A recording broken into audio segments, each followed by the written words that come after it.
اور آج تک جتنی آپ کی نمازیں اس طرح کی تھیں قضا ہوئی بھی، اس کا کفارہ وہ 4 نوافل بن جائیں گے۔ تو باقاعدہ فقہ حنفی کی کتابوں میں آپ بہار شریعت بھی کھول کے دیکھیں، انہوں نے اسے کنڈیم کیا کہ اس کی کوئی اصل نہیں ہے۔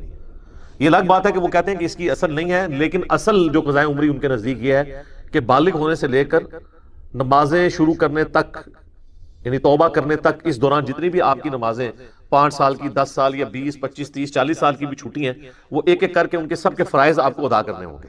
اور جب تک وہ روزانہ کے حساب سے آپ 17 رکھتے ہیں ان کے نزدیک آپ ادا نہیں کریں گے، بلکہ وہ 3 وتر بھی اس میں شامل کر کے 20 رکھتے کہتے ہیں روز کی، یعنی 2 فجر، 4 ظہر، 4 عصر، 3 مغرب، 4 عشاء، یہ 17 ہوگی، اور 3 وتر وہ کہتے ہیں یہ 20 رکھتے ہیں۔ جب تک آپ روزانہ کے اعتبار سے وہ پوری گنتی پوری نہیں کریں گے، اللہ تعالیٰ کی بارگاہ میں آپ کا چھٹکارا نہیں ہوگا نمازوں کے حوالے سے۔ یہ ان کا موقف ہے، اسی کو وہ قضائے عمری بھی کہتے ہیں۔ تو یہ ایک بہت ایکسٹریم میرا خیال ہے انہوں نے ایک سٹانس لیا ہے، اور یہ سٹانس اگر آپ کسی کو بتائیں گے تو ظاہر ہے وہ تو اس تصور سے ہی کام اٹھے گا۔ وہ کہتے ہیں دیکھیں جی، فرض جو ہے نا، جب تک آپ اس کی ادائیگی نہیں کریں گے وہ ادا نہیں ہوگا۔ یہ بات اپنی جگہ بالکل درست ہے، لیکن مسئلہ ہے جب توبہ کوئی شخص کر لیتا ہے گزشتہ کی زندگی سے، تو پھر اب آئندہ کی زندگی کے حوالے سے ہی اس سے باز پرس ہوگی، سوائے حقوق العباد کا جو معاملہ ہے۔ میں یہ نہیں کہہ رہا کہ اگر کسی نے جوانی میں کسی کی ناحق جائیداد دبا لی ہے تو بس توبہ سے معاف ہو جائے گی، نہیں، جو حقوق العباد کا معاملہ ہے وہ سارے کے سارے حقوق اسے پورے کرنے ہوں گے۔ صحیح مسلم میں حدیث ہے، اللہ کے محبوب صلی اللہ علیہ وآلہ وسلم نے فرمایا کہ ایمان لانا پچھلے کے جتنے گناہ اگلے جو گزر چکے، ان کو ہم اردو میں بولتے ہیں اگلے گناہ، جو پہلے گزر چکے ان کو معاف کر دیتا ہے ایمان لانا۔ اللہ کی راہ میں ہجرت کرنا اگلے کے سارے گناہوں کو معاف کر دیتا ہے، اور حج مبرور جو مقبول حج ہے وہ بھی اگلے کے سارے گناہوں کو معاف کر دیتا ہے۔ یہ 3 اعمال، لیکن یہ بھی گناہ جو ہیں وہ والے گناہ جن کا تعلق حقوق اللہ سے ہے۔ حقوق العباد جو ہے نا وہ بندوں نے ہی معاف کرنے ہیں، آپ نے دنیا میں معاف کروانے ہیں ان سے، یا ان کا حق پورا نہیں کر سکتے تو پھر کسی طریقے سے معافی تلافی والا کام انہی کے ساتھ آپ نے کرنا ہے۔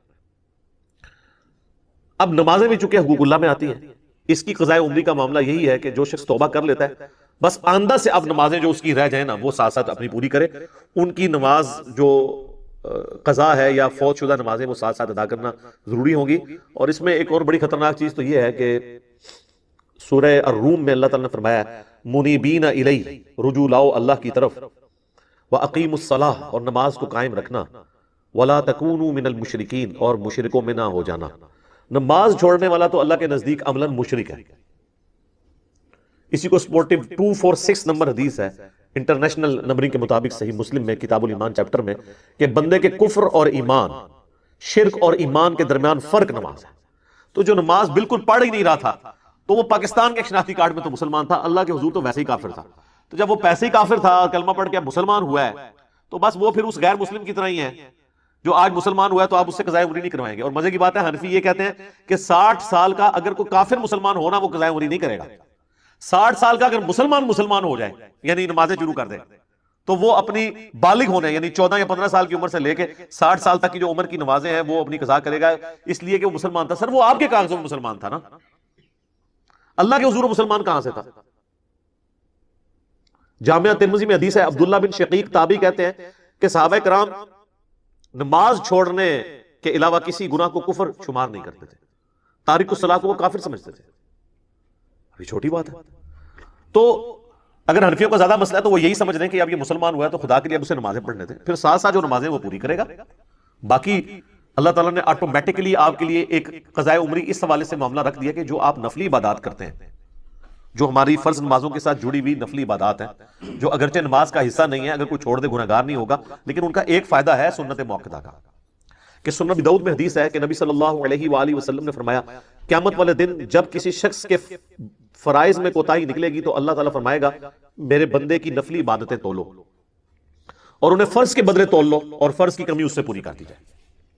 تو اگر نفلی عبادات آپ کی ساتھ ہوں گی تو آٹومیٹکلی آپ کے فرضوں کی کوتاہی پوری ہوتی رہے گی، اور وہ 12 رکھتے ہیں تو اللہ تعالیٰ نے سنت موقدہ کے طور پہ ہمارے ساتھ رکھ دی ہیں، جو بخاری و مسلم دونوں میں حدیث ہے کہ اللہ کے محبوب صلی اللہ علیہ وآلہ وسلم یہ 12 رکھتے پڑھا کرتے تھے، 4 ظہر سے پہلے، 2 ظہر کے بعد، 2 مغرب کے بعد، 2 عشاء کے بعد، اور 2 فجر سے پہلے، اور 3 وتر الگ سے سنت ہے، ٹھیک ہے وہ آپ پڑھیں۔ تو یہ نفلی عبادت آپ روزانہ 12 اور 3 15 ہو گئی، 2 رکھتے اگر آپ کو اللہ توفیق دے تو اور پڑھیں، اور وہ عشاء کے وطر کے بعد اگر 2 نفل پڑھ لیے جائیں تو تہجد کے ایکویلنٹ ہیں۔ مسند احمد میں اور سنن دارمی میں اس حوالے سے احادیث موجود ہیں، میری الگ سے ویڈیوز بھی ریکارڈڈ ہیں اس میں۔ تو 17 نوافل تو یہ آلموسٹ ہو جاتے ہیں خود بخود ہی۔ باقی جو وطر کی قضا جو ہے نا، وہ ضروری نہیں ہے جو پرانی نمازیں چھوٹی ان میں آپ نے وطر بھی قضا کرنے ہیں، البتہ جو ساتھ ساتھ چھوٹ جائیں وہ آپ ضرور کریں وطر قضا۔ صحیح بخاری میں آتا ہے نبی علیہ السلام تو سفر میں بھی وطر کی نماز نہیں چھوڑتے تھے، بخاری اور مسلم دونوں میں حدیث ہے۔ آپ علیہ السلام نے فرمایا کہ جو شخص سو جائے یا بھول جائے تو جب اسے یاد آئے اور جب وہ نیند سے اٹھے وہ نماز ادا کر لے، اس کے لیے نماز کا وہی وقت ہے۔ اور پھر آپ نے سورہ طٰہٰ کی وہ آیت تلاوت کی۔ اس حدیث سے یہ بات پتہ چلی کہ پھر نماز کے جو قضا کا تصور ہمارے ہاں عموماً پایا جاتا ہے نا، اس کی کوئی اصل نہیں ہے۔ اگر کوئی بھول جائے یا سو گیا تو جب وہ اٹھے گا تو اس کے لیے نماز کا وقت وہ ہو جائے گا۔ مثلا اگر ایک شخص زور کے بعد اس کی آنکھ لگی اور جا کے عشاء کے وقت میں کھلی تو بس عشاء کے وقت میں جا کے عصر مغرب عشاء پڑھ لیں۔ اس کی روٹین نہ بنائے گی نا، میں اس کی کوئی ترغیب دلا رہا ہوں کہ روزانہ فجر آپ 10 بجے اٹھ کے پڑھیں یا 8 بجے آفس جانے سے پہلے پڑھیں، کبھی کبھار۔ تو یہ جو کہا تھا نماز قضا، اکثر لوگ پوچھ رہے تھے قضا نماز کا طریقہ بتائیں جی۔ وہ طریقہ کیا یار، جو نماز رہ گئی اس کو پڑھ لو، اور زبان سے تو نیت کرنی بھی نہیں ہوتی، دل میں وہ آپ کے لیے وہی ہے۔ اگر آپ لیٹ اٹھے ہیں تو آپ کہیں میں فجر کی نماز پڑھوں، اپنے دل میں نیت کریں۔ اس میں یہ نہیں کہنا ہوتا کہ آج جالی جڑی فجر رہ گئی سی او میں قضا کر رہا ہوں، یا جڑی کال والی رہ گئی سی وہ کر رہے ہیں، بس اپنے ذہن میں حاضر کی کہ نماز ہے، وہ نماز کا وقت آپ کے لیے وہی ہے۔ یہ قضا کی ٹرم تو فقہا نے ڈیفائن کی ہے نا، ادروائز احادیث میں ہے نماز کا فوت ہو جانا۔ اس طریقے سے کہتے ہیں قضاء عمری کے روزے بھی ہوتے ہیں، زکوٰۃ بھی بتاتے ہیں۔ اب زکوٰۃ تو پھر بھی چلو بندہ نکال سکتا ہے، اس کے لیے کوئی ایفرٹ پٹ نہیں کرنی ہے، ایک نیت ہی کرنی ہے اپنے مال میں سے پیسہ نکالنے کی۔ لیکن روزے اگر کسی کو 10 سال کے یا 15 20 25 سال کے رکھنے پڑ جائیں، وہ تو ایک رمضان کے روزے رکھنا ماحول میں رکھے جاتے ہیں، ادروائز تو ایک نفلی روزہ رکھنا بھی مشکل ہو جاتا ہے۔ تو بس ٹھیک ہے، توبہ کیا، اللہ سے امید ہے اللہ تعالیٰ معاف کرے گا۔ اب آگے معاملات کو لے کے چلیں تو آج کی اس حوالے سے گفتگو کا کنکلوژن یہ ہوا کہ قضاء عمری کوئی چیز نہیں ہے۔ پرانی جو زندگی میں قضا نمازیں ہوئیں اللہ سے توبہ کریں، معافی کی امید ہے، ٹینشن نہ لیں، آٹومیٹکلی نفلی عبادات آپ کی اس غلطی کا کفارہ بھی بنتے جائیں گے اگر آپ کو زیادہ ٹینشن ہے، ادروائز توبہ بھی کافی ہے۔ اور جو توبہ کرنے کے بعد ساتھ ساتھ نمازیں قضا ہوتی ہیں وہ کرنا ضروری ہے۔ وہ کوئی نہیں کہتا کہ جس کو بھی آپ اللہ سے ڈھیری بناتے جائیں، وہ معاف نہیں ہوگی جب تک آپ نہیں پڑھیں گے۔ سب سے پہلے تو شعبان المعظم کی فضیلت، اس کے اوپر ہم ڈسکشن کرتے ہیں خصوصاً روزوں کے اعتبار سے۔ تو اس حوالے سے صحیح بخاری اور صحیح مسلم کی متفق علیہ حدیث ہے، سیدہ عائشہ سلام اللہ علیہا کہتی ہیں کہ اللہ کے محبوب صلی اللہ علیہ وآلہ وسلم رمضان کے سوا کسی اور مہینے میں کثرت سے روزے نہیں رکھتے تھے سوائے شعبان کے، یعنی رمضان کا تو پورا مہینہ ہوتا تھا، اس کے علاوہ سب سے زیادہ روزے جس مہینے میں رکھتے تھے وہ کون سا مہینہ ہوتا تھا؟ شعبان کا۔ حتیٰ کہ صحیح مسلم میں ہی ایک اور حدیث ہے، یہ پہلی حدیث تو متفق علیہ تھی، متفق علیہ کا مطلب ہے دونوں میں، بخاری مسلم میں۔ مسلم شریف میں ایک حدیث ہے، اما عائشہ کہتی ہیں کہ نبی صلی اللہ علیہ وآلہ وسلم بعض اوقات شعبان کا پورا مہینہ ہی روزے رکھتے تھے، کنٹینیوس پورا مہینہ، یعنی اتنی آپ کو محبت تھی شعبان کے روزوں سے۔ حتیٰ کہ بخاری اور مسلم میں ایک حدیث ہے، سیدہ عائشہ کہتی ہیں رمضان کے مہینے میں میرے جو روزے پیریڈز کی وجہ سے، حیض کی وجہ سے چھوٹ جاتے تھے نا، تو مجھے پورا سال موقع نہیں ملتا تھا کہ میں روزوں کی قضا دوں سوائے شعبان کے، کیونکہ شعبان میں نبی صلی اللہ علیہ وآلہ وسلم خود روزہ رکھتے تھے تو مجھے موقع مل جاتا تھا کہ میں اپنے روزوں کی قضا کر لیتی تھی۔ اب سیدہ عائشہ نے کوڈ ورڈز میں بات کی ہے، لیکن اسی حدیث میں بخاری مسلم میں وہ جو حدیث کا راوی ہے وہ کہتا ہے کہ اما عائشہ یہ کہنا چاہ رہی ہیں کہ نبی علیہ السلام کی مشغولیت کی وجہ سے میں روزوں کی قضا نہیں دے پاتی تھی، اور اس کو سپورٹیو بخاری مسلم کی حدیث ہے، نبی صلی اللہ علیہ وآلہ وسلم نے فرمایا کہ کوئی عورت اپنے خاوند کی اجازت کے بغیر نفلی روزہ نہ رکھے، یہ اس کے لیے حلال ہی نہیں ہے۔ مراد یہ کہ دن کے وقت بھی میاں بیوی ازدواجی تعلق قائم کر سکتے ہیں۔ تو جو اما عائشہ کہتی ہے نا کہ میں نہیں تھی رکھ سکتی، یعنی نبی علیہ السلام کی اجازت نہیں ہوتی تھی، تو یہ جو لوگوں میں مشہور ہے کہ جی دن کے وقت کوئی ازدواجی تعلق میاں بیوی قائم نہیں کر سکتے، تو اس کی بھی نفی بخاری مسلم کی احادیث کی روشنی میں ہو گئی، الحمدللہ۔ اب یہ روزے رکھنے کی وجہ کیا تھی؟ اس کو سپورٹیو وہ حدیث ہے شعبان کے حوالے سے، سنن نسائی میں انٹرنیشنل نمبرنگ کے مطابق 2359، اور مشکات المصابیح میں فٹ نوٹ پہ لکھی ہے 1305 نمبر جو حدیث ہے مشکات میں، اس کے فٹ نوٹ پہ شیخ زبیر زئی صاحب نے اس حدیث کی تصحیح کی ہے، اور اس حدیث کو شیخ البانی نے بھی صحیح کہا ہے۔ کون سی حدیث؟ جو سنن نسائی میں 2359 نمبر ہے، کہ اسامہ ابن زید کہتے ہیں کہ ہم نے نبی علیہ السلام سے پوچھا اے اللہ کے محبوب صلی اللہ علیہ وآلہ وسلم، ہم نے آپ کو شعبان کے مہینے میں اتنے کثرت سے روزے رکھتے ہوئے دیکھا ہے کہ رمضان کے سوا کسی اور مہینے میں اتنے روزے نہیں رکھتے، تو اس کی وجہ کیا ہے؟ تو آپ صلی اللہ علیہ وآلہ وسلم نے فرمایا کہ یہ جو مہینہ ہے جو رجب اور رمضان کے درمیان آتا ہے، یہ آپ نے بات کیوں کی؟ رجب حرمت والا مہینہ اور رمضان ویسے ہی فضیلت والا مہینہ، تو حضور بتانا چاہ رہے ہیں کہ یہ دو فضیلت والے مہینوں کے سینٹر میں جو مہینہ آتا ہے نا، یہ بھی بہت فضیلت والا ہے۔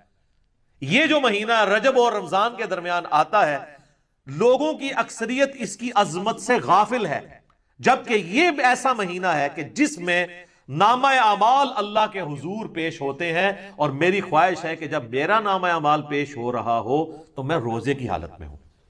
اچھا، اس سے یہ بات پتہ چل گئی کہ یہ بڑا اچھا موقع تھا کہ اللہ کے نبی کہہ سکتے تھے کہ 15 شعبان کی جو رات ہے نا، شب برات، اس رات میں نامہ اعمال پیش ہوتے ہیں، تو پھر ایک ہی روزہ رکھنا پڑتا۔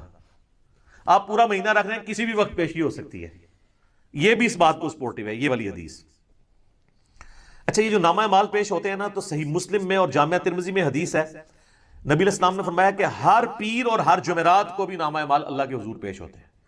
سال میں پیش ہوتے ہیں شعبان کے مہینے میں، ہفتے میں 2 دن، پیر اور جمعرات۔ حتیٰ کہ مسلم شریف میں حدیث ہے نبی علیہ السلام تو پیر اور جمعرات کا روزہ بھی رکھتے تھے اسی وجہ سے۔ اور ایک اور وجہ تھی جو مسلم شریف میں ہی آتا ہے، جب پوچھا کہ آپ پیر کا روزہ کیوں رکھتے ہیں تو آپ نے فرمایا فیہ ولدت وفیہ انزل علیہ، اس دن میں پیدا ہوا اور اس دن مجھ پہ پہلی وحی نازل ہوئی، یعنی جشن ولادت مصطفیٰ صلی اللہ علیہ وآلہ وسلم اور جشن نزول قرآن، یہ دونوں نبی علیہ السلام مناتے تھے۔ صحیح مسلم میں یہ حدیث موجود ہے، پیر کا روزہ رکھ کے۔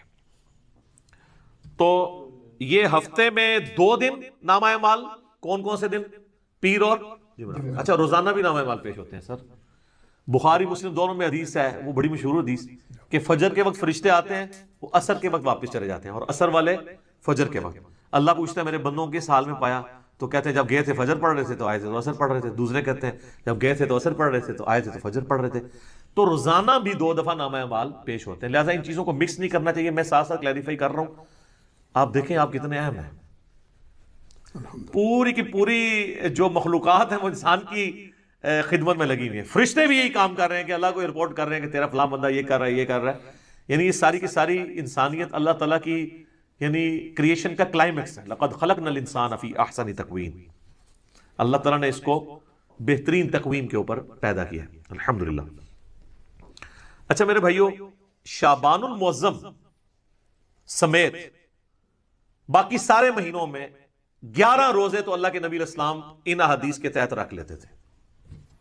8 روزے تو بن گئے نا، اگر آپ ایک مہینے میں 4 لگائیں، ہفتے 4 ہی ہوں گے نا، 28 دن ہوں گے تو 4 میں آپ 4 پیر اور 4 جمعرات کتنے ہو گئے؟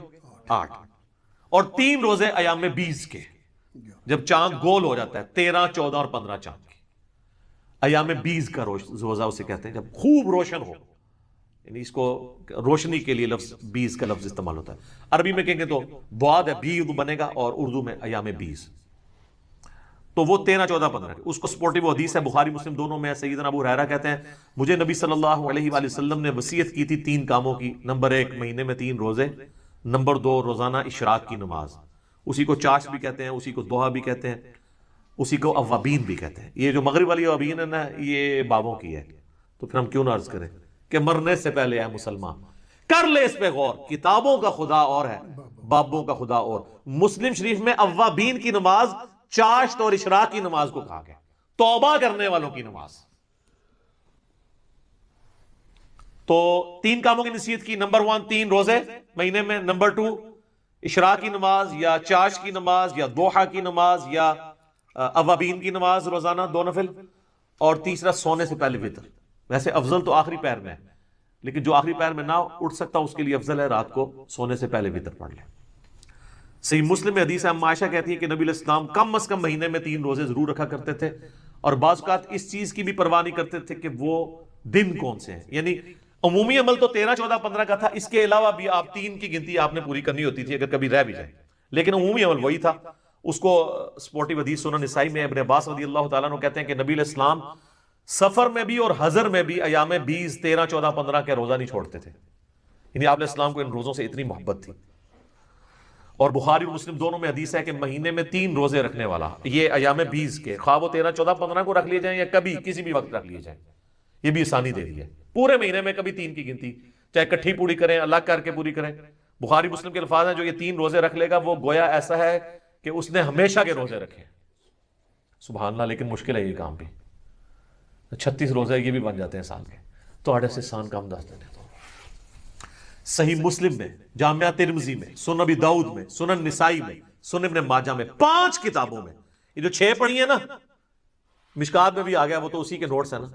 یہ جو آپ کے سامنے 7 کتابیں پڑھی ہیں اس میں سے صرف بخاری کو نکال دیں، باقی ساری کتابوں میں حدیث ہے انکلوڈنگ صحیح مسلم کہ نبی علیہ السلام نے فرمایا جس نے رمضان مبارک کے روزے رکھے اس کے بعد شوال کے 6 روزے رکھ لیے وہ گویا ایسا ہے کہ اس نے زمانے بھر کے، پورے سال کے، پوری زندگی کے روزے رکھ لیے. الحمدللہ. کتنی بڑی آسانی ہے. اور اس میں یہ بھی شرط نہیں ہے کہ آپ نے 7 ہی شروع کرنے ہیں، اور یہ بھی شرط نہیں کہ ایک 7 رکھ لیں باقی بعد میں رکھ لیں. پورے مہینے میں جس وقت مرضی رکھ لیں. 7 رکھنے کا یہ فائدہ ہوتا ہے، ایک روٹین بنی ہوتی ہے تو رکھے جاتے ہیں. الحمدللہ میں جب سے یعنی بالغ ہوں روزے رکھ رہا ہوں، ہم 7 ہی کوشش کرتے ہیں کہ یہ روزے مکمل کر لی جائیں تاکہ یہ پورے مہینہ 3 روزے نہیں رکھ سکتے تو یہ 6 روزے رکھ کے تو ہمیشہ کے روزوں کا ثواب کمائے دی.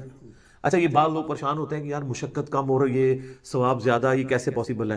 سر اللہ تعالیٰ نے نبی علیہ السلام کو ہر طرح کے لوگوں کے لیے پیغمبر بنا کے بھیجا ہے، آسانیاں بھی رکھی ہیں. ایک آپ کو اور بڑی آسانی بتاؤں جو میں اس کو آج فیل کر سکتا ہوں. میری سالوں روٹین تھی، یہ میں کوئی تکبر کے طور پہ نہیں بتا رہا، صرف سمجھانے کے لیے. فجر سے اشراق تک مسجد میں بیٹھنے کی ایک بڑا پرسکون وقت ہوتا ہے، بندہ اذکار کر لیتا ہے. لیکن جب سے یہ آپ کو پتہ ہے دعوت کے والے سے ازمائش شروع ہوئی ہے تو اب تو یہ امپاسبل ہو گیا. تو ہمارے لیے پھر وہ آسان وظیفہ ہے. صحیح مسلم میں حدیث ہے، سیدہ جویریہ نبی علیہ السلام کی بیوی، نبی علیہ السلام ایک دفعہ، آپ کی بھی عادت تھی، صحیح مسلم شریف میں ہی آتا ہے، آپ علیہ السلام مسجد میں بیٹھے رہتے تھے حتیٰ کہ سورج انتہائی بلند ہو جاتا، اور صحابہ کے الفاظ ہیں کہ آپ مجلس کیا کرتے تھے. میں نے اسی سے اپنی نام مجلس رکھا تھا. مجلس نمبر 1 میں نے حدیث بھی بتائی تھی مسلم شریف کی. اور اس دوران ہم زمانے جاہلیت کے واقعات کو یاد کر کر کے نا ہنسا کرتے تھے. نبی اسلام ہمارے ساتھ مسکرا دیتے تھے کہ اسی فلانے دربار تے دیگاں چڑھاندے سا. آج کے دور میں اس وقت بتوں میں چڑھائی جاتی تھی نا، تو حضور بھی یعنی وہ کہتے تھے شکر اللہ نے ہمیں ہدایت دی. تو صحیح مسلم ایک حدیث ہے کہ نبی علیہ السلام ایک دفعہ نماز پڑھ کے، آپ کو کہیں کام تھا، آپ گھر آئے پھر کہیں گئے، تو جاتے وقت آپ نے دیکھا کہ سیدہ جویریہ آپ کی بیوی جو ہے وہ مصلی پہ بیٹھی ہیں. آپ کافی دیر بعد واپس آئے، سورج کافی بلند ہو چکا تھا. تو آپ نے کہا تم صبح سے ابھی تک بیٹھی ہو؟ کہا یا رسول اللہ. فرمایا دیکھو تم صبح سے بیٹھی ہو اور میں نے تمہارے آنے کے بعد 4 کلمات 3 دفعہ پڑھے اور مجھے تم سے زیادہ ثواب مل گیا. کہا یا رسول اللہ کون سے؟ فرمایا سبحان اللہ وبحمدہ عدد خلقہ ورضا نفسہ وزینۃ عرشہ ومداد کلماتہ. سبحان اللہ وبحمدہ کے ساتھ یہ 4 کلمات یہ 3 دفعہ پڑھنے ہیں. صبح شام کے اذکار میں بھی ہم نے ڈالی ہوئی حدیث صحیح مسلم کی. تو مجھے اس سے زیادہ ثواب مل گیا. اچھا مجھے بتائیں نبی علیہ السلام کوئی نعوذ باللہ سست تھے دعوت کے والے سے، دین کی پریکٹس کرنے کے والے سے؟ تو اگر حضور علیہ السلام کو یہ ثواب مل رہا ہے تو مجھے آپ کو کیوں نہیں ملے گا؟ Point to be noted. وہ تو ڈیڈیکیٹڈ تھے نا دین کے لیے، وقف تھے نا، اللہ کے پیغمبر تھے. اگر یہ سب کچھ ہونے کے باوجود وہ بھی یہ سکپ کریں اور ان کو ثواب ملے، ہم تو پھر بھی اپنی دنیاوی کمزوریوں کی وجہ سے، مجبوریوں کی وجہ سے یعنی یہ اہتمام نہ کر سکیں تو ہمیں تو بدرجہ اولیٰ مل جائے گا، تو یہ ثواب اس سے زیادہ ثواب مل جائے گا. تو یہ اللہ تعالیٰ نے آسانیاں رکھی. میں نے اس لیے بتایا کہ وہ شوال کے 6 روزے 3 روزوں کے ایکویلنٹ کس طرح بن جائیں گے ہر مہینے کے 3 روزے، تو یہ اللہ تعالیٰ نے آسانیاں رکھی ہوئی ہیں، آپ کو ثواب مل جائے گا. صحیح مسلم شریف میں حدیث ہے نا، تم میں سے کسی کی استطاعت ہے کہ وہ 3 قرآن روزانہ پڑھ لے ایک شب میں؟ صحابہ نے کہا یہ کون کر سکتا ہے؟ تو صوفیاء ہی کر سکتے ہیں. یعنی میں آج کے دور میں بات کر رہا ہوں. 8 قرآن تے 3 قرآن تے 61 قرآن تے وہ جو فضائل مال میں اتنی کہانیاں ہیں. تو وہ میری آپ مجلس نمبر 100 دیکھ لیں، کتابوں کا خدا اور بابوں کا خدا. تو آپ نے فرمایا سورہ اخلاص پڑھ لو 3 قرآن کے برابر. تو اب 3 قرآن کے برابر آپ کو ثواب، 10 پاروں کے برابر ثواب ملتا ہے. اللہ سے اچھا گمان رکھیں. بخاری مسلم حدیث ہے میں اپنے بندے کے گمان کے قریب ہوں، جیسا وہ میرے بارے میں گمان کرے تو انشاءاللہ ثواب تو ملے گا. یہ اللہ تعالیٰ نے آسانیاں بھی رکھی ہیں، اللہ تو سب کہنا ہے جی الحمدللہ. اچھا یہ ایام 20 کے روزوں سے ایٹ لیسٹ یہ تو آپ کو اندازہ ہوا کہ 15 شعبان کا روزہ تو ویسے ہی سنت بن گیا، کیونکہ 15 تو ایام 20 میں آتی ہے نا، 13 14 15. 15 شعبان کا روزہ، شب برات والی روایتیں ثابت نہ بھی ہوں، الگ سے بھی بخاری مسلم کی حدیث کی روشنی میں جتنی میں نے بیان کی، ایام 20 کے روزوں میں سے تو ایک روزہ آتا ہے. لیکن یہ ایک ایسا خاص روزہ ہے اس کی اسپیشلٹی علیحدہ سے بھی احادیث میں آئی ہے اور بخاری مسلم میں آئی ہے. ایک حدیث ہے بخاری اور مسلم میں، ایک صحابی سے نبی علیہ السلام نے سوال کیا اصمت من سرر شعبان، کیا تو نے شعبان کے سرر کا روزہ رکھا ہے؟ انہوں نے کہا نہیں یا رسول اللہ. تو آپ نے فرمایا اب جب رمضان گزر جائے تو شوال کے مہینے میں 2 روزے رکھ لینا. اچھا، یہ سرر کا جو لفظ استعمال ہوا ہے نا، اس کا معنی عربی میں کنارہ بھی بنتا ہے، اردو میں بھی آپ سرا، سرر، اور سینٹر بھی بنتا ہے.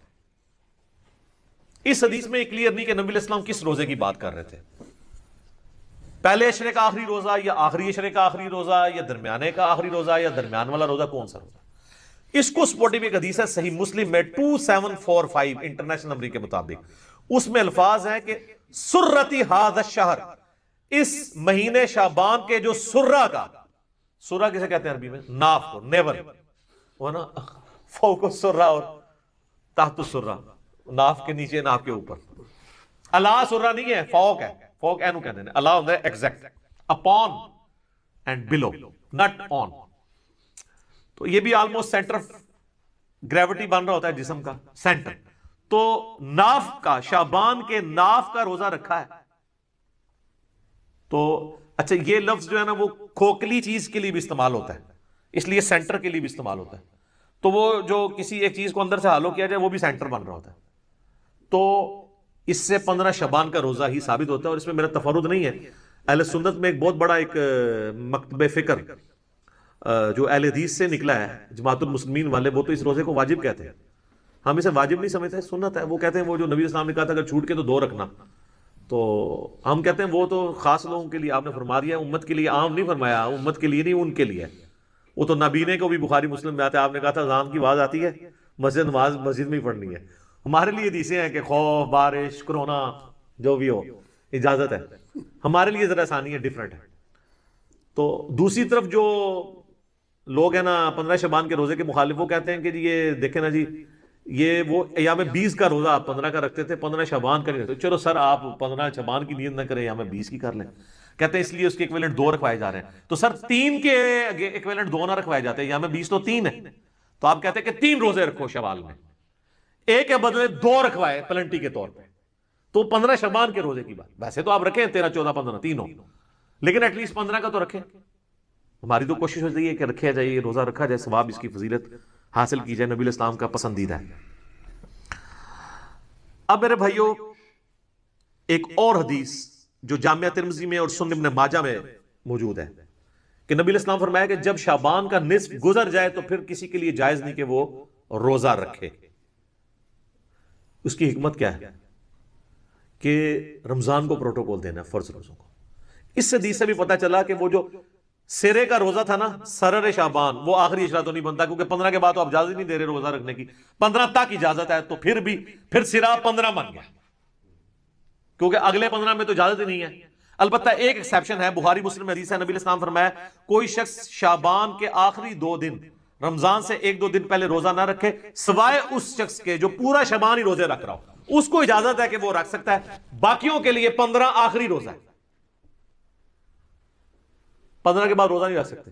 نبی صلی اللہ علیہ وآلہ وسلم نے فرمایا کہ کوئی شخص بھی رمضان سے 2-3 دن پہلے روزہ نہ رکھے. یعنی رمضان کو پروٹوکول دینا کہ وہ مطلب روزے رکھ رہا تھا، رمضان کے لیے وہ روزے روک لے. لیکن آپ نے ساتھ اجازت دی کہ اگر کوئی شخص پورے مہینے کے رکھ رہا ہے اس کو اجازت، لیکن کوئی خاص آخری دنوں کو نہ، آخری عشرے کو ٹارگٹ نہ کرے، تاکہ رمضان کا پروٹوکول برقرار رہے. جس طرح کہ صحیح مسلم میں حدیث ہے کہ نبی صلی اللہ علیہ وآلہ وسلم جس جگہ پہ آپ نے فرض نماز پڑھی ہے نا، وہاں پر نفلی نماز پڑھنے سے یعنی ترغیب دلاتے تھے کہ نفل کو اس سے ہٹ کے پڑھا جائے تاکہ فرض کا پروٹوکول اپنی جگہ رہے. تو ایک حدیث ہے بخاری اور مسلم میں کہ ایک صحابی کہتے ہیں کہ مجھ سے نبی صلی اللہ علیہ وآلہ وسلم نے فرمایا کیا تم نے سرر شعبان کا روزہ رکھا ہے؟ تو انہوں نے کہا نہیں یا رسول اللہ. تو آپ نے فرمایا اب جب شعبان کا مہینہ گزر جائے، رمضان بھی گزر جائے، تو شوال کے مہینے میں تم 2 روزے رکھ لیں. تو یہ سرر شعبان کیا ہے؟ یہ سرے کا لفظ اردو میں بھی استعمال ہوتا ہے. سرر عربی میں کہتے ہیں کنارے کو. اب اس میں 3 موقف یعنی محدثین کے آتے ہیں کہ اس کنارے سے مراد کیا ہے. بعض کہتے ہیں اس سے مراد ہے شعبان کے پہلے عشرے کے روزے، بعض کہتے ہیں کہ اس سے مراد آخری عشرے کے روزے، لیکن آخری کے تو ہو نہیں سکتے، کیونکہ نبی علیہ السلام نے آخری عشرے میں روزے رکھنے کی اجازت صرف اس کو دی ہے جو شروع سے رکھ رہا ہو، اسپیشل آخری رکھنے کی، تو اس سے تو آپ اسپیشل پوچھ رہے ہیں، تو نے سرد شعبان رکھا ہے، وہ تو فارغ ہو گیا۔ پہلے والا سرا بھی نہیں ہے، اس کی وجہ یہ ہے کہ صحیح مسلم میں ایک حدیث ہے، نبی علیہ السلام نے کیٹیگوریکل فرمایا، کیا تم نے اس مہینے کے سرہ میں روزہ رکھا ہے؟ سرہ عربی میں کہتے ہیں ناف کو، ناف سینٹر میں ہوتی ہے، آلموسٹ سینٹر آف گریوٹی ہوتا ہے بندے، وہ نماز میں بھی آتا ہے نا، تحت السرہ فوق السرہ، ناف کے اوپر ناف کے، تو اس میں الفاظ ہیں سرہ کا روزہ رکھا ہے سینٹر کا، تو انہوں نے کہا نہیں یا رسول اللہ، تو آپ فرمایا پھر یعنی شوال میں 2 روزے، تو سرہ جو ہے نا جی وہ 15 ہی بنتی ہے سینٹر میں، اور ویسے عمومی سنت بھی ہے، بخاری و مسلم میں یہ حدیث موجود ہے کہ نبی علیہ السلام فرمایا جو مہینے میں 3 روزے رکھ لے وہ گویا ایسا ہے کہ روزانہ روزہ رکھنے والا ہے، اور بخاری مسلم میں یہ بھی حدیث موجود ہے کہ نبی صلی اللہ علیہ وآلہ وسلم مہینے میں 3 روزے رکھا کرتے تھے، اور سنن نسائی کے اندر ابو داؤد میں حدیث موجود ہے کہ آپ صلی اللہ علیہ وآلہ وسلم چاند کی 13، 14 اور 15 ہر مہینے کی روزہ رکھا تھا، تو اس میں 15 شعبان تو ویسے ہی آ جاتا ہے، 15 شعبان سے کون سی چیڑ ہے، 13، 14، 15 ان کو ایام بیز کہتے ہیں۔ ایام بیز وہ ہوتے ہیں جس میں خوب چاند روشن ہوتا ہے، یعنی گول ہوتا ہے، خوب چاند روشن ہوتا ہے 3 دنوں میں، 13، 14 اور 15۔ اور بخاری مسلم میں حدیث ہے جو ایام بیز کے روزے رکھتا ہے یا مہینے میں 3 روزے، اس کے علاوہ بھی 3 کی گنتی ایک مہینے میں پوری کر دے، اللہ تعالیٰ اسے پورے سال کے روزوں کا ثواب دے، اور اس سے بھی آسان میرے جیسے لوگوں کے۔ وہ صحیح مسلم میں حدیث ہے، ابو داؤد میں، ترمذی میں، نسائی میں، ابن ماجہ میں، یہ 6 اہل سنت کی کتابوں میں بخاری کو چھوڑ کے باقی 5 کتابوں میں حدیث ہے، جس نے رمضان کے مہینے کے روزے سارے رکھے اس کے بعد شوال کے 6 روزے رکھ لیے، اسے پورے سال کے روزوں کا ثواب۔ کتنا آسان ہے، اس میں یہ ضروری نہیں کہ فوراً بعد شروع کرنے ہیں، پورے مہینے میں کسی بھی وقت رکھ لیں، کسی بھی وقت شروع کریں، ٹکڑوں کی فارم میں رکھ لیں، اکٹھے رکھ لیں، اکٹھے رکھنا ذرا آسان ہو جاتا ہے، رمضان کی روٹین بنی ہوتی ہے، تو میری تو کوشش ہوتی ہے کہ عید کے اگلے دن ہی شروع کر دیں، کیونکہ میدا بھی عادی ہوا ہوتا ہے، اس وقت 6 روزوں کا پتہ نہیں چلتا، آپ تھوڑا سا وقفہ ڈال لینا میدے کو، پھر قابو نہیں آتا۔ تو یہ 6 روزے رکھ کے پورے سال کے روزے اور پوری زندگی کے روزے ہو گئے، ہر سال رکھتے ہیں، تو یہ اللہ نے آسانیاں رکھی ہیں۔ صحیح مسلم میں حدیث ہے، نبی صلی اللہ علیہ وآلہ وسلم ایک دفعہ فجر کی نماز پڑھ کے، ویسے تو عموماً آپ اشراق کے بعد ہی آتے تھے، ایک دن جلدی آئے اور پھر آپ نے کہیں جانا تھا، چلے گئے، تو کافی سورج بلند ہوا تو آپ واپس آئے، تو آپ نے اپنی بیوی سیدہ جویریہ کو دیکھا کہ مصلی پہ بیٹھی ہیں، آپ فرمایا تم صبح سے ابھی تک مصلی پہ بیٹھی ذکر اور اذکار کر رہی ہو؟ یا رسول اللہ، آپ فرمایا تم صبح سے بیٹھی ہو نا، اور میں نے ابھی آ کے 4 کلمات 3 دفعہ پڑھے اور تم سے زیادہ ثواب مجھے۔ میں کہا یا رسول اللہ مجھے بھی سکھا دیں۔ آپ فرمایا سبحان اللہ وبحمدہ عدد خلقہ ورضا نفسہ وزنۃ عرشہ ومداد کلماتہ۔ سبحان اللہ وبحمدہ، یہ تو اکٹھا ہو گیا نا، ایک عدد خلقہ، اس کی یعنی اللہ کی تعریف جو مخلوق ہے اس کی تعداد کے برابر، ورضا نفسہ، اور اس کی رضا کے برابر، وزنۃ عرشہ، اور اس کے عرش کے وزن کے برابر، ومداد کلماتہ، اور اس کے کلمات کی تعداد کے برابر۔ سر وہ کلمات کون گن سکتا ہے؟ سورۃ الکہف، سورہ لقمان پڑھ کے دیکھ لیں کہ اگر سارے زمین کے سمندر سیاہی بن جائیں، سارے درخت کلمے بن جائیں، اور 7 سمندر اور شامل ہو جائیں، تب بھی اللہ کے کلمات نہیں ختم ہوتے۔ تو اس میں وہی تو کہا کہ وَمِدَادَ کَلِمَاتِ، اللہ کے کلمات کے برابر، تو یہ 3 دفعہ پڑھنا ہے، ہم نے صبح شام کے اذکار میں ڈالا ہوا ہے، تو آپ کو وہ ثواب۔ تو یعنی اس حوالے سے 15 شعبان کا روزہ ہے، اس کو شبرات کا روزے سے نہ اٹیچ کریں، وہ میرا آپ کلپ دیکھ لیں، 15 شعبان کا روزہ، شب برات، تو انشاءاللہ آپ کے سامنے حقائق کھل کے سامنے آ جائیں گے انشاءاللہ۔ ٹھیک ہو گیا؟ اصل ایشو یہ ہے کہ جو 15 شعبان کا روزہ ہے یہ الگ سے ایک عبادت ہے، اس کا تعلق شب برات کے ساتھ نہیں ہے۔ شب برات والی روایتیں کمزور ہیں، وہ آپ یوٹیوب پہ میرا کلپ دیکھ سکتے ہیں۔ 15 شعبان کا روزہ اس کی الگ سے فضیلت آئی ہے، شب برات کی وجہ سے نہیں، الگ سے۔ اس میں میں نے بتایا، چلے اب میں دل جوئی کے لیے، چونکہ اب آج ماحول ہے، آج خود بائی چانس ہی آج 15 شعبان 1440 ہجری ہے، تو میں بتا دیتا ہوں۔ دیکھیں سنن نسائی میں ایک حدیث ہے، نبی علیہ السلام شعبان میں کثرت سے روزے رکھا کرتے تھے، تو صحابہ نے پوچھا یا رسول اللہ صلی اللہ علیہ وسلم، آپ جتنے روزے شعبان میں رکھتے ہیں کسی اور مہینے میں اتنے روزے نہیں رکھتے، اس کی کیا وجہ ہے؟ آپ صلی اللہ علیہ وآلہ وسلم نے فرمایا کہ یہ وہ مہینہ ہے کہ جس مہینے میں نامہ اعمال اللہ تعالیٰ کے حضور پیش ہوتے ہیں، اور میری یہ خواہش ہے کہ جب میرا نامہ اعمال اللہ کے حضور پیش ہو تو میں اس وقت روزے کی حالت میں ہوں شعبان میں، اس لیے میں کثرت سے روزے رکھتا ہوں کہ شعبان میں نامہ اعمال اللہ تعالیٰ کی بارگاہ میں پیش ہوتے ہیں، میری خواہش ہے کہ جب میرا نامہ اعمال اللہ تعالیٰ کی بارگاہ میں پیش ہو تو میں روزے کی حالت میں ہوں۔ حتیٰ کہ بخاری و مسلم میں حدیث ہے کہ نبی صلی اللہ علیہ وآلہ وسلم شعبان المعظم کے پورا مہینہ میں ہی روزہ رکھا کرتے تھے، پورے مہینہ ایک حدیث میں بخاری مسلم کی آتی ہے کہ اما عائشہ سلام اللہ علیہا کہتی ہے کہ نبی علیہ السلام شعبان میں کثرت سے روزے رکھتے تھے، اور ایک حدیث صحیح مسلم کی آتی ہے کہ پورا مہینہ ہی روزہ رکھتے تھے۔ اچھا، البتہ صحیح مسلم میں ایک حدیث ہے کہ نبی صلی اللہ علیہ وآلہ وسلم نے فرمایا کہ کوئی شخص بھی رمضان سے 2-3 دن پہلے روزہ نہ رکھے، یعنی رمضان کو پروٹوکول دینا کہ وہ مطلب روزے رکھ رہا تھا، رمضان کے لیے وہ روزے روک لیں، لیکن آپ نے ساتھ اجازت دی کہ اگر کوئی شخص پورے مہینے کے رکھ رہا ہے اس کو اجازت، لیکن کوئی خاص آخری دنوں کو نہ، آخری عشرے کو ٹارگٹ نہ کرے تاکہ رمضان کا پروٹوکول برقرار رہے۔ جس طرح کہ صحیح مسلم میں حدیث ہے کہ نبی صلی اللہ علیہ وآلہ وسلم جس جگہ پہ آپ نے فرض نماز پڑھی ہے نا، وہاں پر نفلی نماز پڑھنے سے یعنی ترغیب دلاتے تھے کہ نفل کو اس سے ہٹ کے پڑھا جائے تاکہ فرض کا پروٹوکول اپنی جگہ رہے۔ تو ایک حدیث ہے بخاری اور مسلم میں کہ ایک صحابی کہتے ہیں کہ مجھ سے نبی صلی اللہ علیہ وآلہ وسلم نے فرمایا کیا تم نے سرر شعبان کا روزہ رکھا ہے؟ تو انہوں نے کہا نہیں یا رسول اللہ۔ تو آپ نے فرمایا اب جب شعبان کا مہینہ گزر جائے، رمضان بھی گزر جائے، تو شوال کے مہینے میں تم 2 روزے رکھ لیں۔ تو یہ سرر شعبان کیا ہے؟ یہ سرے کا لفظ اردو میں بھی استعمال ہوتا ہے، سرر عربی میں کہتے ہیں کنارے کو۔ اب اس میں 3 موقف یعنی محدثین کے آتے ہیں کہ اس کنارے سے مراد کیا ہے۔ بعض کہتے ہیں اس سے مراد ہے شعبان کے پہلے عشرے کے روزے، بعض کہتے ہیں کہ اس سے مراد آخری عشرے کے روزے ہیں، لیکن آخری کے تو ہو نہیں سکتے کیونکہ نبی علیہ السلام نے آخری عشرے میں روزے رکھنے کی اجازت صرف اس کو دی ہے جو شروع سے رکھ رہا ہو، اسپیشل آخری رکھنے کی، تو اس سے تو آپ اسپیشل پوچھ رہے ہیں تو نے سرر شعبان رکھا ہے، وہ تو فارغ ہو گیا۔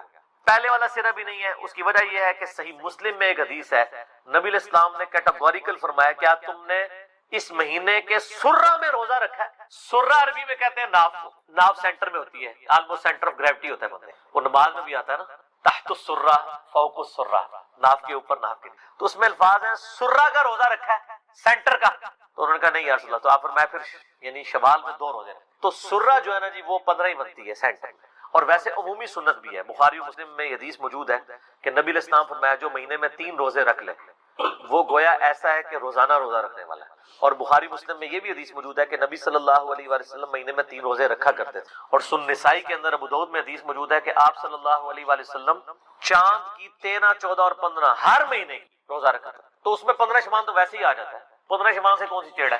13، 14، 15 ان کو ایام بیز کہتے ہیں۔ ایام بیز وہ ہوتے ہیں جس میں خوب چاند روشن ہوتا ہے، یعنی گول ہوتا ہے، خوب چاند روشن ہوتا ہے 3 دنوں میں، 13، 14 اور 15۔ اور بخاری مسلم میں حدیث ہے جو ایام 20 کے روزے رکھتا ہے یا مہینے میں 3 روزے، اس کے علاوہ بھی 3 کی گنتی ایک مہینے میں پوری کر دے، اللہ تعالیٰ اسے پورے سال کے روزوں کا ثواب۔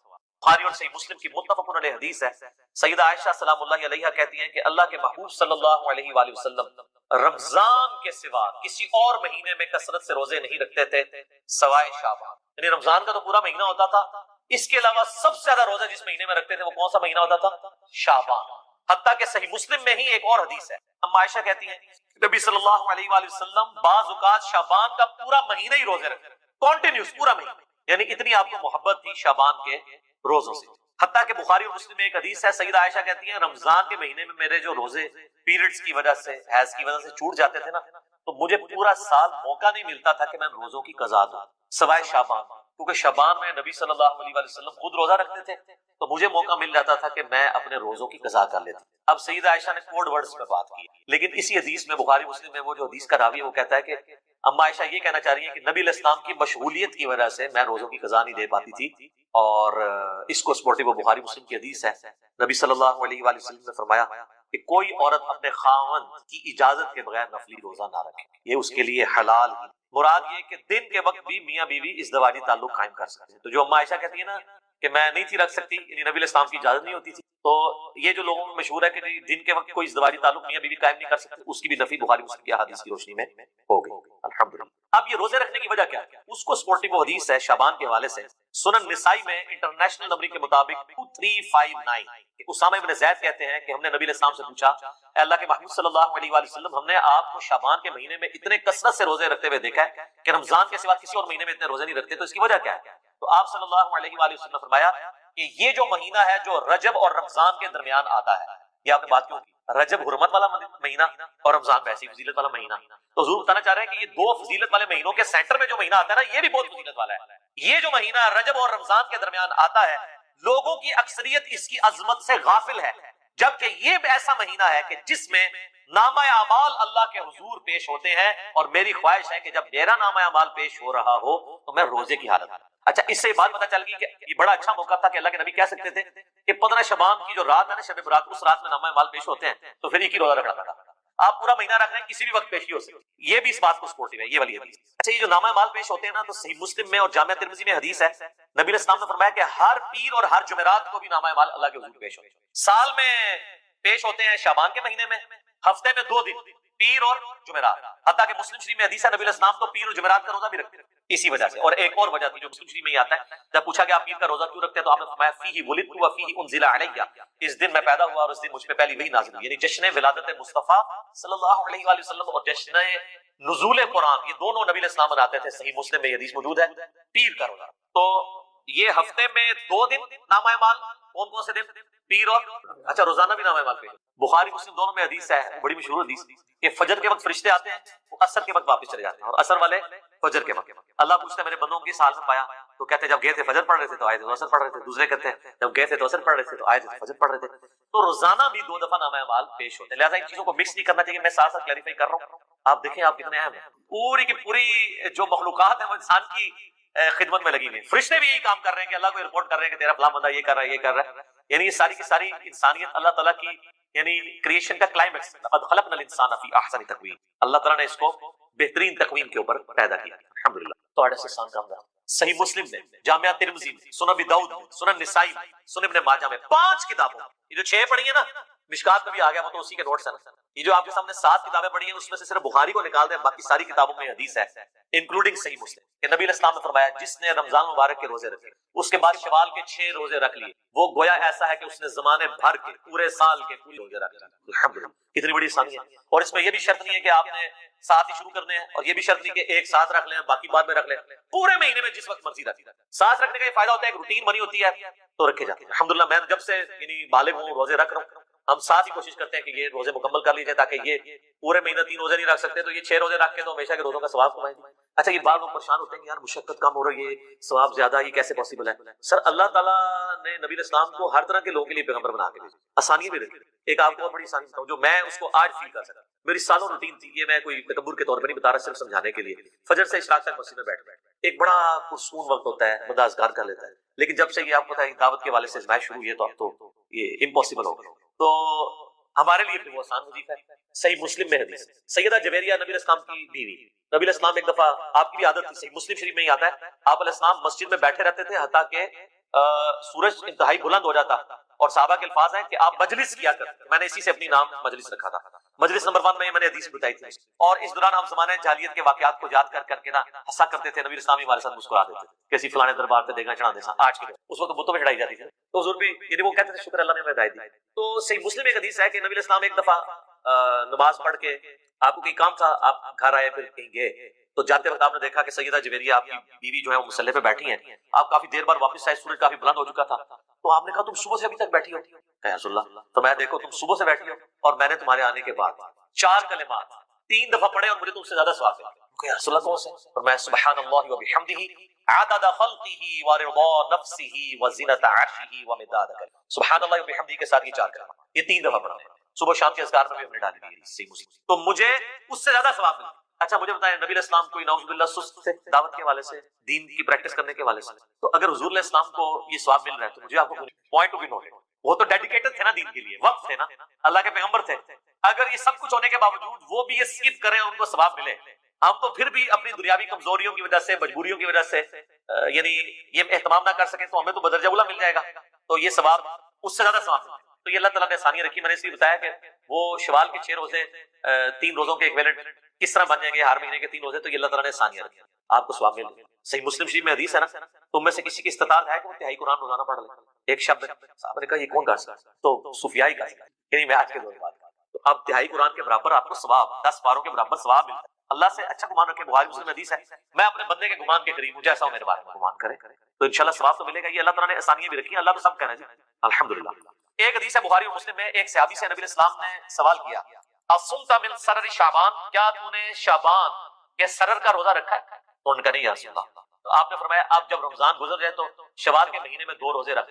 اچھا، یہ سرر کا جو لفظ استعمال ہوا ہے نا، اس کا معنی عربی میں کنارہ بھی بنتا ہے، اردو میں بھی آپ سرا سرر اور سینٹر بھی بنتا ہے۔ اس حدیث میں کلیئر نہیں کہ نبی علیہ السلام کس روزے کی بات کر رہے تھے، پہلے عشرے کا آخری روزہ یا آخری عشرے کا آخری روزہ یا درمیانے کا آخری روزہ یا درمیان والا روزہ کون سا۔ اس کو سپورٹنگ ایک حدیث ہے صحیح مسلم میں 2745 انٹرنیشنل نمبر کے مطابق، اس میں الفاظ ہیں کہ سرتی ھذا الشہر، اس مہینے شعبان کے جو سرہ کا، سرہ کسے کہتے ہیں عربی میں؟ ناف، نیبل ہونا، فوق السرہ اور تحت السرہ، ناف کے نیچے ناف کے اوپر، اللہ سرہ نہیں ہے، فوق ہے، فوق اینو کہتے ہیں، اللہ ہوتا ہے ایگزیکٹ، اپون اینڈ بلو، نٹ آن، تو یہ بھی آلموسٹ سینٹر آف گریوٹی بن رہا ہوتا ہے جسم کا سینٹر۔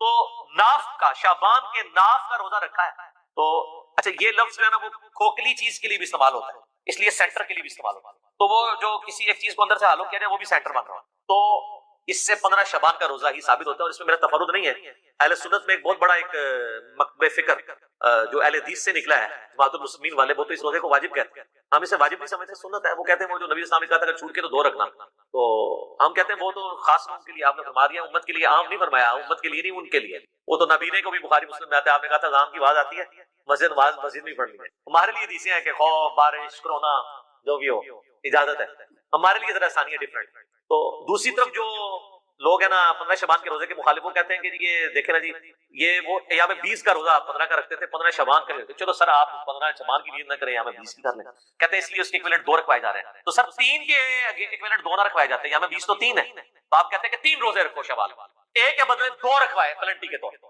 تو 15 شعبان کے روزے کی ویسے تو آپ رکھیں 13 14 15 تینوں، لیکن ایٹ لیسٹ 15 کا تو رکھیں، ہماری تو کوشش ہوتی ہے کہ رکھا جائے، روزہ رکھا جائے، ثواب اس کی فضیلت حاصل کی جائے، نبی علیہ السلام کا پسندیدہ ہے۔ اب میرے بھائیوں ایک اور حدیث جو جامعہ ترمذی میں اور سنن ابن ماجہ میں موجود ہے کہ نبی علیہ السلام فرمایا کہ جب شعبان کا نصف گزر جائے تو پھر کسی کے لیے جائز نہیں کہ وہ روزہ رکھے۔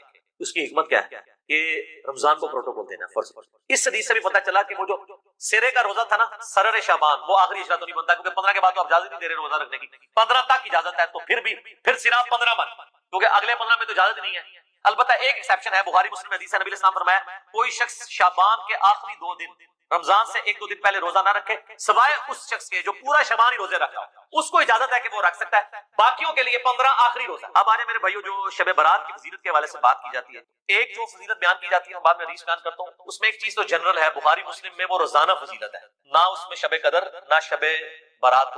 بخاری مسلم دونوں میں حدیث ہے کہ اللہ تعالیٰ آخری تہائی رات میں، یعنی اگر رات ہے نا 8 گھنٹے، تو آخری آپ سمجھ لیں آلموسٹ 2.5 گھنٹوں میں، 2.75 گھنٹے، اور رات ہوتی ہے غروب آفتاب سے لے کے فجر کا وقت داخل ہوتا ہے، آخری 1/3 حصہ جب فجر کے ہونے میں رہ جاتا ہے تو اللہ تعالیٰ آسمان دنیا پہ نزول فرماتا ہے، جیسا کہ اس کی شان، اور فرماتا ہے، ندا دیتا ہے کہ ہے کوئی مجھ سے بخشش کا طلبگار کہ میں اسے بخش دوں، ہے کوئی مجھ سے مانگنے والا کہ میں اسے عطا کروں، اور یہ ندا آتی رہتی ہے حتیٰ کہ فجر کا وقت داخل ہو جائے۔ تو یہ تو روزانہ ہو رہا ہے، اس میں نہ رمضان کی ليلۃ القدر کو کوئی دخل ہے، نہ ان کی بنائی ہوئی شب برات کو، یہ تو روزانہ ہی ہے شب قدر، البتہ آخری تہائی رات۔ شب قدر جو رمضان والی فضیلت ہے وہ یہ ہے کہ غروب آفتاب سے لے کے فجر تک پوری رات وہ رہتی ہے، تو وہ تو ایک رات ہے نا، باقی تو ہر رات میں اللہ تعالیٰ آسمان دنیا میں نزول فرماتا ہے جیسا کہ اس کی شان کے لائق۔ اس کی کوئی تفصیل نہیں کہ جی آج امریکہ میں اس وقت دن ہے تو ادھر رات ہوگی ہے تو کتنے ہیں، یہ متشابہات ہیں، یہ ہمارے فریم آف ریفرنس سے باہر ہیں، ان کے اوپر، ان باتوں کے اوپر ہمیں ڈسکشن سے منع کیا گیا ہے متشابہات کا۔ سورہ ال عمران کی آیت نمبر 7 ہے کہ جن لوگوں کے دلوں میں ٹیڑھ پن ہوتا ہے وہ متشابہات کی، ہمارے پاس ڈیٹا ہی نہیں ہے اس کا، اس لیے اس کو ویل لیفٹ کرنا ہے۔ تو وہ حدیث بڑی مشہور حدیث ہے، جامعہ ترمذی میں 739 انٹرنیشنل نمبر کے مطابق، سنن ابن ماجہ میں 1389 اور مشکات میں بھی موجود ہے 1299۔ اور اس حدیث کے ساتھ مزے کی بات ہے، امام ترمذی نے اس کے اوپر جرح کر کے ساتھ لکھا ہے یہ روایت منقطع ہے، نہ تابعی کی ملاقات تبع تابعی سے ثابت ہے، نہ تابعی کی ملاقات صحابی سے ثابت ہے، 2 انقطاع ہے۔ حتیٰ کہ امام ترمذی نے اس حدیث کے ساتھ لکھا ہے کہ میں نے اپنے استاد امام بخاری سے یہ پوچھا تو امام بخاری بھی اس حدیث کو صحیح بتاتے ہیں، امام بخاری بھی ترمذی۔ اور ڈاکٹر طارق القادری صاحب اپنے شب برات کے لیکچر میں یہ حدیث ترمذی سے کھول کے پڑھ رہے، کہتے ہیں ترمذی پڑھ رہا ہوں صحیح ستہ میں سے، اور وہ حدیث پڑھنے کے بعد نا اینڈ پہ ٹھٹک گئے، کیونکہ اس کے بعد لکھا ہوا تھا، ان کو تو پتا تھا نا کہ امام ترمذی کہہ رہے ہیں کہ نہ میرے نزدیک یہ روایت ٹھیک ہے نہ امام بخاری کے نزدیک، آپ نے وہ کیوں ہی آگے پڑھے؟ حتیٰ کہ مشکات میں 1299 میں انہوں نے بھی جب لی نا، انہوں نے امام ترمذی اور امام بخاری کے کمنٹ ساتھ نقل کیے، ترمذی کے ریفرنس سے لی، 739 ترمذی، سنن ابن ماجہ 1389، مشکات 1299۔ وہ بڑی مشہور حدیث کے سیدہ عائشہ کہتی ہیں، یہ روایت مطلب کمزور ہے، میں بیان کر رہا ہوں، ایک رات نبی علیہ السلام کو ہم نے بستر پہ غائب پایا، تو میں اٹھی، میں نے یہ گمان کیا کہ اللہ کے نبی علیہ السلام کسی اور بیوی کے پاس نہ چلے گئے، تو میں نے دیکھا ابا کی حرکت میں گئے ہیں اور وہاں پہ نبی اسلام کو میں نے جب پایا تو آپ نے فرمایا عائشہ تم نے کیا سمجھا کہ اللہ اور اس کا رسول تم سے خیانت کریں گے، یعنی میں کسی اور بیوی کے پاس چلا جاؤں گا؟ آپ صلی اللہ علیہ وآلہ وسلم نے فرمایا عائشہ یہ آج شعبان کی 15ویں رات ہے، اس رات اللہ تعالیٰ آسمان دنیا پہ تجلی فرماتا ہے اور بنی کلب کی بکریوں کے بالوں کے برابر لوگ مغفرت۔ تو یہ وہ حدیث ہے۔ ویسے قبرستان جانا ٹھیک ہے، مسلم شریف میں اوپر تلے 10 حدیث ہیں، اسی کو سپورٹنگ بالکل اسی طرح کی ایک حدیث ہے جس میں عائشہ نبی اسلام کے پیچھے گئی ہیں، تو اس میں وہ کہتی ہے کہ نبی اسلام نے بقیع غرقد کے مردوں پہ 3 دفعہ یوں ہاتھ اٹھا کے دعا کی۔ قبرستان میں ہاتھ اٹھا کے دعا کرنا بھی سنت، رات میں جانا بھی سنت، اور اس میں آگے الفاظ ہے کہ جبرائیل علیہ السلام میرے پاس اللہ کا پیغام لے کے آئے تھے کہ بقیع غرقد والوں کے لیے دعا کرو۔ نبی علیہ السلام نے قبرستان جانا ٹھیک ہے، وہ عام دنوں میں آپ جائیں، اس دنوں میں لوگ وہ پھولوں والوں کی بھی چاندی ہوئی ہوتی ہے، کس طرح ٹریفک بلاک ہوئی ہوتی ہے اور لوگ جا رہے ہوتے ہیں، اس ایک خاص رات میں جانا کوئی ثابت نہیں ہے، ویسے آپ ضرور جائیں۔ اچھا تو یہ حدیث کمزور، اس کے علاوہ تو بہت کمزور ہے، یہی سب سے مضبوط ہے جو پیش کرتے ہیں۔ ایک سنن ابن ماجہ میں 1390 ہے اور مشکات میں 1306 ہے، جسے البانی نے ضعیف جمع ضعیف لگا کے حسن درجے تک پہنچایا کہ جی اس رات اللہ تعالیٰ سب کی مغفرت کر دیتا ہے سوائے شرک والے کے اور مسلمانوں کا کینہ دل میں رکھنے والے۔ تو البانی نے حسن کہہ دیا تو بریلوی کہتے ہیں کہ البانی صاحب نے حسن کہا ہے، البانی صاحب نے ضعیف جمع ضعیف حسن کہا ہے، حالانکہ انتہائی ضعیف روایت ہے، اس میں 2 سکم ہے۔ نمبر 1 2 راوی ہیں، دونوں ان نون ہیں، مجہول، زبیر بھی اور عبد الرحمن بھی۔ دوسرا سکم ہے کہ 2 راوی ابن لہیہ اور ولید دونوں مدلس ہیں اور ان سے روایت کر رہے ہیں، اور مسلم کے مقدمے میں لکھا ہے کہ مدلس کی ان والی روایت سما کی تصحیح کے بغیر ضعیف ہوگی۔ تو یہ شیخ زبیر صاحب نے اس لیے مشکات کی 1306 کے نیچے لکھا ہے کہ ظلمات میں ڈوبی ہوئی روایت ہے یہ۔ اب البانی صاحب نے اس کو حسن کہہ دیا تو وہ لوگ بیان کر رہے ہوتے ہیں، اور اہل حدیث یہ 2 نمبری کرتے ہیں کہ بریلویوں پہ گرج رہے ہوتے ہیں۔ میں نے ایک دفعہ 4-5 سال پرانی بات ہے، شاید اس سے بھی زیادہ، ایک اہل حدیث شب برات پہ گرج رہا ہے، بریلویوں نے نکال لی ہے، تو میں نے اس کو ایک پرچی لکھ کے بھیجی کہ آپ کے البانی صاحب نے بھی حسن کہا ہے، تھوڑا ان کے بارے میں فرما دیں۔ تو کوئی اس نے پڑھ کے سائڈ کر، بعد میں نے اس کو کہتا کیوں مروانے لگے ہیں مجھے۔ اسی تو ہم کہتے ہیں کہ مرنے سے پہلے ہے مسلمان کر لے اس پہ غور، کتابوں کا خدا اور ہے، بابوں کا خدا اور، کتابوں کا دی اور ہے، بابوں کا دی اور کتابوں کا جہاں اور ہے، بابوں کا جہاں، اس کا ایک وکھرا ہی جہاں ہوتا ہے، بابے وہ ایک وکھرا ہی جہاں ہوتا ہے، اس جہاں مزہ ہی نہیں ہوتا، صحیح کہتے ہیں، ٹھیک ہے جی، وہ ایک امیجنیشن والا جہاں ہوتا ہے، ٹھیک ہے، ایلین ہوتا ہے، وہ کچھ بھی نہیں ہے، ہائپوتھیٹیکل ہوتا ہے۔ تو وہ انہوں نے کہا کہ نہیں وہ تو بابے سب کو پیارے ہوتے ہیں، یہ بابے ایسا بڑا فکر، تو یہ روایت جو ہے بالکل کمزور ہے، تو یہ پیش کرتے ہیں، اور اس کو سپورٹنگ حدیث ہے جو صحیح مسلم میں ہے 2684 اور مشکات میں 2052۔ نبی علیہ السلام نے فرمایا تم میں سے کوئی شخص بھی شب جمعہ کو عبادت کے لیے اور جمعے کے دن کو روزے کے لیے مخصوص نہ کرے، جس طرح یہودیوں نے ہفتے کے دن کو مخصوص کر لیا، عیسائیوں نے اتوار کو، نبی علیہ السلام نے آپ کو جمعہ مخصوص کرنے سے منع فرما دیا، سوائے جتنا بتایا شب جمعہ کو مخصوص نہ کرو، نہ جمعے کے دن کو روزے کے لیے، الا یہ آگے الفاظ ہے کہ کوئی شخص پہلے سے رکھ رہا ہوگا، یعنی جمعرات کے ساتھ جمعے کا روزہ رکھ سکتے ہیں یا جمعے کے ساتھ ہفتے کا، چھڑا جمعے کا نہیں۔ تو جو لوگ کہتے ہیں یار بےچارے شب برات میں عبادت بھی کر رہے ہیں، خیر انہوں نے اگر ایک عبادت کے لیے مخصوص کیا ہے، کوئی ناچ گانا تو نہیں کر رہے، تو نبی علیہ السلام نے تو جمعے کے دن کو عبادت کے لیے مخصوص کرنے سے منع کر دیا ہے، روزے کے اعتبار سے اور شب جمعہ کو، جس کی فضیلت تھی تمام جمعے کا دن صحیح مسلم میں آتا ہے کہ یہ تمام دنوں کا سردار ہے، اس دن آدم علیہ السلام پیدا ہوئے اور اس دن قیامت بھی قائم ہوگی، اور ابو داؤد ترمذی میں حدیث ہے کہ جمعے کے دن مجھ پہ کثرت سے درود پڑھو، تمہارا درود مجھ پہ پیش کیا جائے گا، یہ یوم مشہود ہے۔ صحابہ نے کہا جب آپ علیہ السلام فوت ہو جائیں گے اور آپ کی ہڈیاں مٹی میں مل جائیں گی، اللہ اکبر، 295 سیلا دے نہیں تو اڑمول میں حضور نے کوئی گستاخی نہیں فرمایا، اللہ تعالیٰ نے حرام کیا ہے مٹی کے لیے کہ وہ نبیوں کے جسموں کو کھائے، ان اللہ حرم علی الارض ان تاکل اجسادنا، تو نبی جو ہیں ان کے جسم سلام، اس سے مسئلہ بھی تو کلیئر ہو گیا۔ تو جمعے کا دن اتنا بابرکت دن ہے درود شریف کے حوالے سے، ہر اعتبار سے، اسے بھی کہا گیا مخصوص اس حوالے سے نہیں کرنا، نہ شب جمعہ۔ پھر جو میں نے شروع میں بات کی تھی کہ قرآن حکیم کا مقدمہ تو اس کو سپورٹ ہی نہیں کرتا، یہ شب برات کی فضیلت میں قرآن کی جو آیت لے کے آتے ہیں نا، وہ سورہ الدخان سورت نمبر 44، اسی میں نے مسئلہ 44 رکھا تھا، اس کی شروع کی 6 آیات، اعوذ باللہ من الشیطان الرجیم، حامی والکتاب المبین انا انزلناه فی لیلۃ مبارکۃ انا کنا منذرین فیہا یفرق کل امر حکیم۔ حامیم، اور اس کتاب مقدس کی قسم، ہم نے بے شک اس قرآن کو ایک بابرکت رات میں اتارا ہے، اور جس رات میں اللہ کی قدرت کے کام اللہ تعالیٰ یعنی فرشتوں کو اسائنمنٹس بانٹ دیتا ہے اور اپنے رب کی طرف سے چیزیں نازل ہوتی ہیں، ہم ہی فرشتوں کو بھیجنے والے ہوتے ہیں، یہ کہتے ہیں جی یہ وہ رات ہے جو شب برات ہے۔ ہم کہتے ہیں یار قرآن خود بتا رہا ہے کہ وہ رات جس میں اللہ تعالیٰ نے قرآن نازل کیا وہ رات کون سی ہے؟ قرآن میں تو 2 راتیں تو نہیں آئی ہیں، وہ کہتے ہیں 2 راتیں، ایک میں نا لوح محفوظ سے پہلے سمان پہ آئی ہے، دوسرے سے نیچے آئی، تو قرآن تو ایک رات کو ہی جانتا ہے، دوسری رات کو تو جانتا ہی نہیں قرآن،